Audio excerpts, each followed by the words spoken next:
Hi, my name is Jenny Valit, and today we will be diving into the topic of data analysis.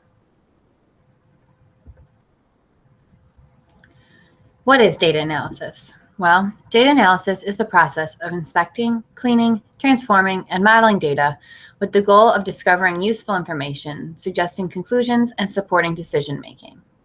Data analysis allows people to answer questions, solve problems, and derive important information for decision-making. The data being analyzed can also be presented in various ways, whether it be a chart, a table, maybe a spreadsheet. There are numerous ways this information can be organized. Data analysis is important in many different ways. It is extremely important for businesses to be successful. Almost no business will survive without the use of data analysis. For example, analyzing company sales, profits, costs, and even revenues are all vital to keep a company running. Companies must conduct research, surveys, and experiments, and then be able to analyze their findings to better their business. Data analysis is a decision support system for all companies. Being able to interpret these findings makes decision-making much easier for the company and the people within it.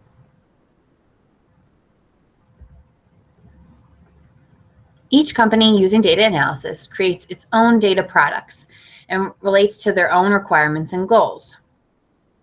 With this being said, some of the steps of data analysis are consistent across organizations. These steps are: decide on the objective, identify business levers, data collection, data cleaning, data modeling, growing a data science team, and lastly, they must optimize and repeat.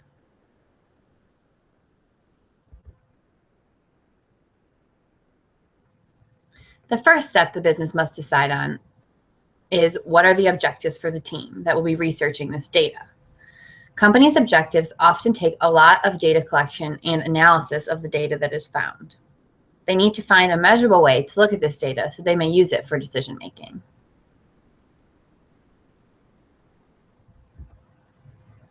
Next, the company needs to identify business levers. The company should make any improvements it needs to reach its new goals. For a business to improve, there needs to be room for change, or else nothing will be accomplished. There's always things that can be made better.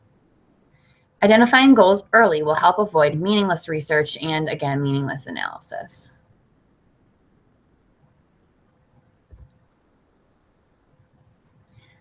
Next is data collection. A business should be open to an abundance of data. Data from different sources will allow an analyst to find more trends, correlations, and will allow them to build better models. Having a plethora of data available often falls into big data analysis.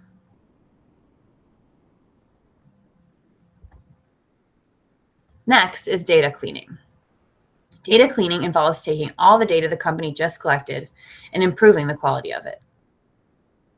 They can correct mistakes, find missing data, and get rid of any meaningless or false information. This is actually probably the most critical step in the steps of data analysis, because there can be a lot of false or irrelevant information in the initial data collection that has to be weeded out before the information is documented. That false and misleading information can really just lead them astray from what they're really looking for. Next, we have data modeling, and these two charts shown here are just examples of some companies' data models. So data scientists often build models that show the data. These models will usually show businesses' outcomes and the changes that need to be made. They must correlate the data and build models that predict the business outcomes if changes are made. This greatly utilizes data scientists' background in statistics and, of course, analytics. Growing a data science team is also very important. It can be really hard to hire data scientists, so it would be a smart idea to put together a team of data scientists with backgrounds in statistics early on so you can make sure you have them when you need them. And then also you want to put together a group of other qualified individuals that will be able to do the data collections and reports while the data scientists are able to make the models and predictions.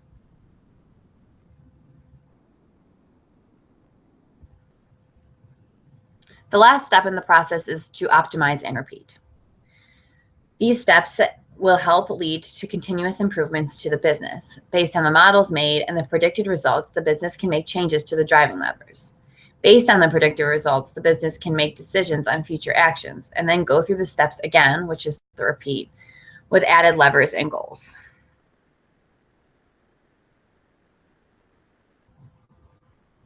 So there are two types of core data that will need to be analyzed. This is qualitative data and quantitative data. Basically, qualitative research revolves around describing characteristics. It does not use numbers at all. Quantitative research is the opposite and is directly related to numbers. So you can kind of see on these graphs what, quantitative is versus qualitative.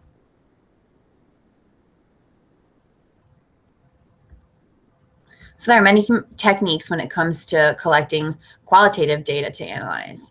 These include content analysis, grounded analysis, social network analysis, discourse analysis, narrative analysis, conversation analysis, and computer-aided analysis. So as you can see, none of these really involve numbers. They more involve research that will use, descriptive words and characteristics to help analyze the data.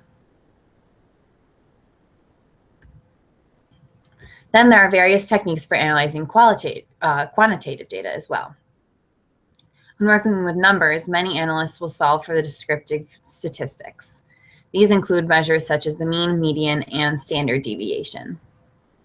When analyzing data, the analyst may check for the raw data for outliers, or they may reperform calculations and confirm totals or sums. They can check for relationships in the data, find trends, or break problems into components that may lead to better results. Quantitative data is often documented using charts and graphs as shown here. So data analysis is super vital to companies and organizations to dock their results and how they're doing as a company and what improvements they can make. But there are some obstacles in data analysis. In data analysis, facts need to be taken as the truth. So this means that everyone in the decision-making process and in the science research team needs to agree on what the truth is. Research teams also need to be careful of confirmation biases. Confirmation biases are a term used that means that people have a tendency to search for information that confirms their preconceptions. So as you can see from this little graphic at the bottom here, the man's, he said he's heard both sides of the story, but then yet when he's looking on the internet, he's going to go with what he really believes instead of looking for all the facts. So one cannot automatically discredit information that goes against what they believe. So when conducting the initial research, the research team must keep an open mind and not write off any contradictory data. Again, as we went through the processes earlier, the data that's false or misleading will be taken out during the data cleaning process. So during the initial research, they need to keep in mind and keep an open mind to all information that they are finding. Here are my sources. and the links to the images I used. Thank you so much for watching.